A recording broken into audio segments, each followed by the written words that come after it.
Well, hello there. Welcome back for another PTO Leaders Chat. I am Christina of PTO Answers, and joining me once again today is Karen Joyce. Hey, Karen, how are you today? Hi, I'm doing great. How are you? I am fantastic, excited to talk to you again because I want to talk to you about 3 things that I think all PTO leaders should know, because I don't think they hear this enough or know this. So we're just gonna go right into this. Okay, so let me share with you. There are gonna be 3 things, and here's number 1. Everyone should know you're gonna make some mistakes.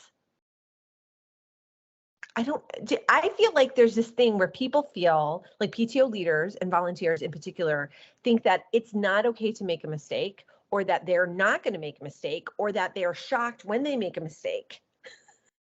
Yeah, no, everybody makes mistakes, and I think it holds people back from even volunteering. They go, "Well, I can't do that."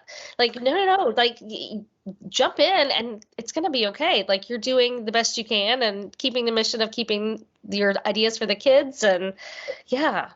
Yeah, I've made a ton of mistakes. I'm going to continue to make mistakes. Like, you learn from your mistakes. So I think it's super unrealistic for people to think that they're not going to make a mistake. And we've talked before about how we've seen other people handle mistakes, like bad and then as well as good ways, because there's 2 responses really to making a mistake. But I think people need to realize and think it's okay if you make a mistake. The key is to learn from it and maybe not repeat it. Yes, that's it. Like being human and taking the humility and saying, "Look, I own up to it. Yeah, that was a misstep, but next time."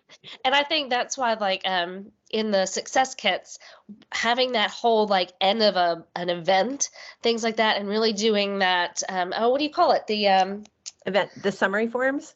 Yes, Yeah. that really helps go, oh, that was a misstep, but here's how we're going to fix it in the end. And nobody holds you accountable to that. They see that you're a strong leader, you're doing the best you can, and that you own up when something goes wrong. So, yeah. When I see my friends making mistakes, I don't go, oh, they're no longer my friends. I just go, oh, they must need some help, or it's okay. It's okay. I think mistakes are really okay. I haven't seen anybody make like a catastrophic mistake. I mean, there was the one president last year who kind of stole book fair money. So that, I guess, is a mistake that you should not be making probably again. Like felony, not so much a mistake. I don't know. Like, yeah, not a mistake. Although she played it off like, I don't know what happened to the money. And I'm like, really? It did not evaporate. Yeah, not really a mistake. That was like an on purpose. Yeah. But the mistake of like having the structure to catch that beforehand, like that's where yes, or to not having the structure to prevent it, because and that was a function of pandemic low volunteer involvement sort of thing, and she didn't take care. I kind of think her boyfriend took the money, actually, and I think she didn't want to own up to it. So yeah. Okay, I digress. So if anybody wants to see that, there's totally a couple videos about where I talk about dealing with stolen book fair money, so they can go, I was going to say Google for that on YouTube. That's silly, but you know what I mean. Search for that in the videos. All right. So the second thing that I think all PTO leaders and volunteers needs to know is that not everyone is going to like you and or what you do. And that doesn't make you a bad person. So you had experience with this, Karen? I'm such a people pleaser. I hate conflict. I hate when people don't like me, but knowing that that's a weakness, I think I try to set up like, I want things to be a communal decision. And I think that's how it should work anyway. Like as a president, I don't want to be making a decision about where money's being spent unilaterally. Yeah, right. You shouldn't be. Yeah. So then I think it helps take some of that pressure off. Like, okay, they can be upset with the choice of the board. They can be upset with which fundraiser we're going to do, but it's not the Karen show. It's not the one person thing. But yeah, as many people there are, that's as many opinions out there. And you've got to know that everybody has their own lens, and explaining to them why you made a decision. And yeah, you got to grow a little bit of a thicker skin, but I hate it. I hate that part. Yeah. See, I'm pretty good at that, because one of my friends said so it's a friend from law school. We've been friends for a very long time. And he goes, not you're not everyone's cup of tea. And I was like, no, I'm not. Nor do I try and like sweeten myself up or add lemon when needed. Like it is, I am what I am. And you know what you're getting. Like that's my thing is I hate when people are fake and very authentic. But I had somebody just on Friday tell me, I was explaining something because I had to leave and I was nervous about leaving. And so I said, I am so sorry. I feel like I'm just word vomiting like instructions to you. And I knew, I could tell I was like anxious and that was coming out. And she goes, that's okay. I've been dealing with you for a year now. And I was like, wait, did she like for real to say that to me? And I was like, cool. I kind of thought that she didn't like me, but now I know. And so it was funny because then I was telling somebody else later, I was like, you have to hear what somebody said that was so shady and so like mean. And I was like, I can't tell you now. And she's like, no, you have to tell me now. So I told her and she goes, oh. She said that. I'm like, yeah. I was just like, noted, you're not a member of the Christina fan club. I'm just like, oh my God. It still sticks with me, obviously. It's just been a couple days. It was like, that was pretty mean because I know that I don't think I'm too much to handle. But yeah. So yeah, people are not going to always love you, Karen, even though you're wonderful. But then those just aren't your people. That's how I view it. It's just like not everybody can be my people. And then to me, that was a signal. I won't spend any more time trying to develop that relationship because it's not going to be appreciated. It's not going to be wanted, so that I will just shift to the other people in my life and give them more of my love and support. So that's how I turn that into more lemonade, taking those salty lemons that she was serving up. Oh my. Oh. Yeah. So then the other thing is people aren't going to agree with decisions. And then you just have to learn to go, well, that was the decision of the board. And so I think that's very smart of you to include other people, because I think a huge mistake presidents make, and new ones who haven't kind of been around to see how it works, or maybe in super dysfunctional groups, they think that the president, because they're president, that they have the last word. Mm. You don't have the last word. You are the ringmaster, or you are the composer. Ringmaster always makes it seem like chaos. So you are the composer or the conductor, leading everybody, making sure they're all in sync. You are not the person with the bullhorn saying, this is how it's going to be, and this is how it has to be. Like, you are not the chief decision maker at all. But even so, something is going to happen. Someone's going to be like, I wish you didn't have tacos for that food truck, because maybe there wasn't a vegan option. Maybe there was, an oversight. And so people are going to be upset with you, and you just have to, like you said, grow a thicker skin. And that's not a reason to quit just because people don't like you or they disagree with you. That's just I look at it as an opportunity to kind of look for improvements and see where you can tweak and do better next time, because a lot of times it's communication. Yes. And a lot of times people are lashing out. I find and it may not be about what concession item you had, but it may be the situation of their kid wasn't included in the group. Everybody was buying something, and then they didn't have an option and they felt excluded. I think it goes back to their personal lens of how their children especially are dealing with it, and everybody wants to be included. And so looking in those moments to see if you can read between the lines, like, is that really what they're angry about? And then try not to take it personally, because none of us ever set out to anger people.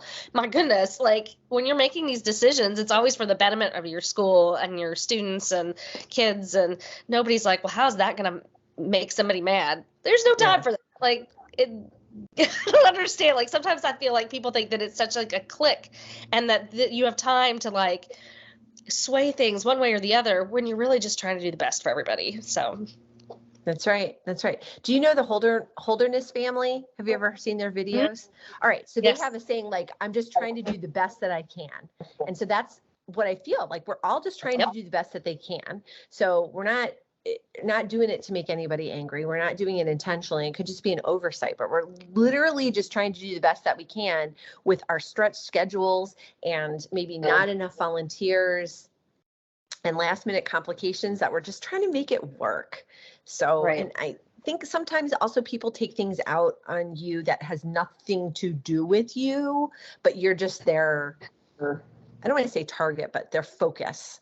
They're focusing their negative energy on you, and it has everything to do with them, but not with you. So, all right. The last thing is that we're going to end on a hopeful note, is that you are absolutely making an impact in your school by being involved, by stepping up as a volunteer, by even more so by stepping up as a leader, because there are way more people who will step up as volunteers than will actually step up to be that decision maker, to be that person in the spotlight saying, okay, I'm doing, all of this, or I'm in charge of this naming and claiming.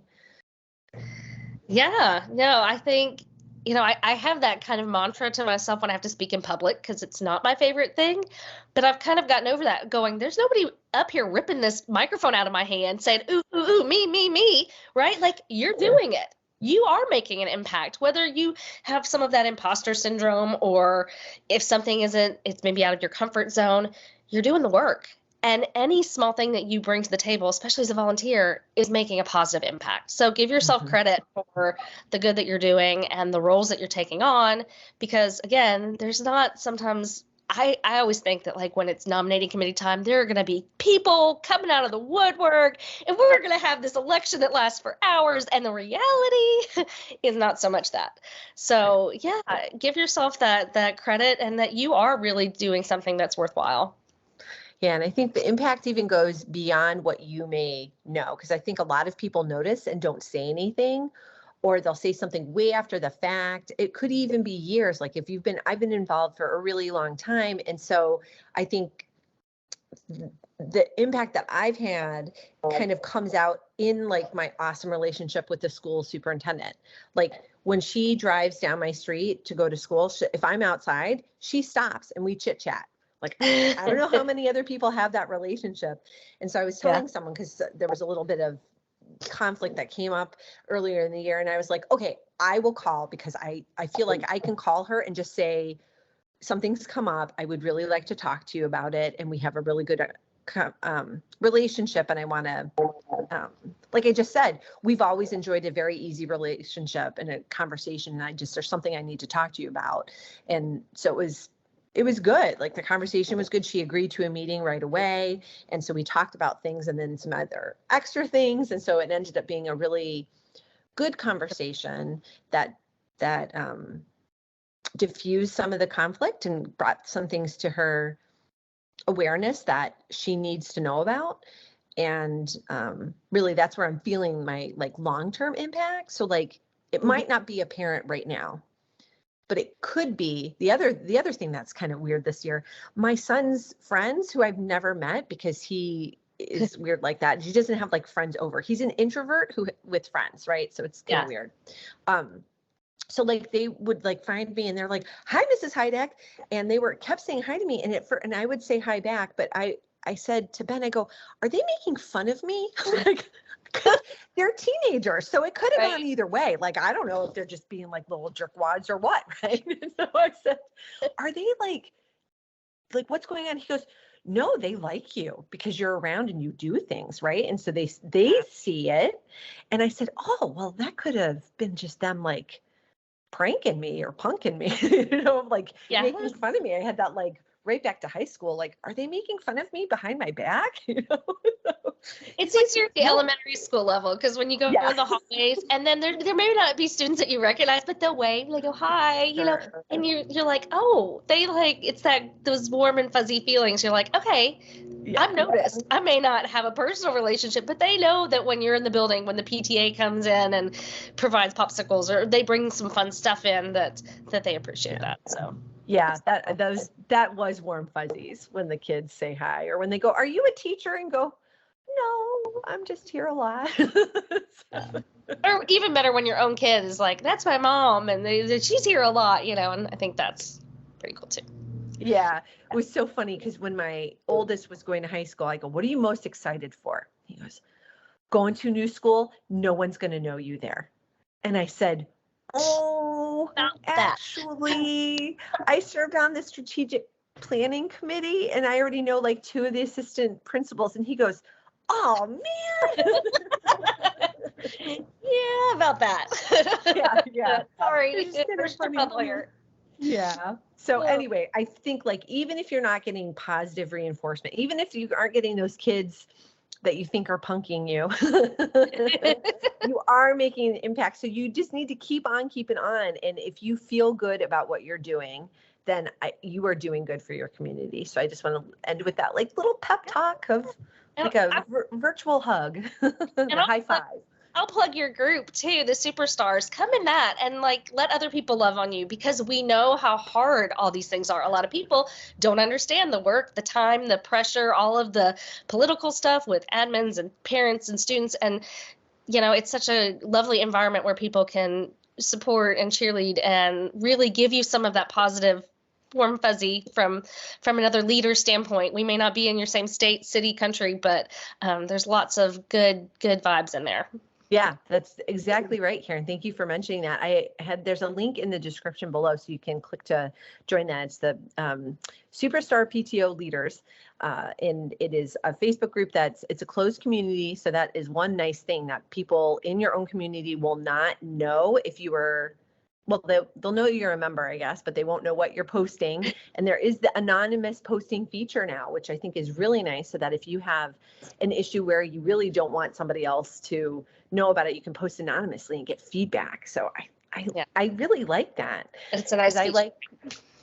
I'm sorry, I didn't mean to talk over you. No, it's a nice feature. That's pretty new. Yeah, I like that. Yeah, I think people get like more real feedback with the confidence of knowing that there's not going to be blowback on them. For sure. Like locally, because sometimes in a group like that, you might feel like free to say anything, but also anybody could come in and see what you're saying. And then you could have some like real world consequences for what you're saying online. Not that nobody really calls people out. They discuss difficult situations or conflict, but it is a good one to know. And it also is nice to see when people post their celebrations. Yes. About like, here was this event and, here's pictures of happy people, or, this was the result from our fundraiser or our family fun event, or we got, 5 new members from doing this. I think it's a really nice place to celebrate, so they can kind of see other people's impact and kind of know what you can expect from your own involvement. So, because we all have kind of a similar shtick that we're doing here. Yes. Nice variation upon a theme. So anyway, just keep that in mind. So Karen, do you have anything else to add on this topic? Just being your authentic self, living up to your, owning up to mistakes, knowing that those, are going to be held to you as a leader, but, it's not personal, it's the job. And then know that you really are making a really big difference for your school and community. Yeah, absolutely. All right. Well, I have so enjoyed our conversation about this, and I hope all of you watching have enjoyed our conversation. And if you have anything to add about another thing that you think everyone should know, go ahead and drop that in the comments. I would love to hear from you. And until next time, you guys take care. Bye-bye. Want even more guidance on how to be a stronger leader so you can run a better PTO or PTA? All these resources and more are waiting for you at PTOanswers.com.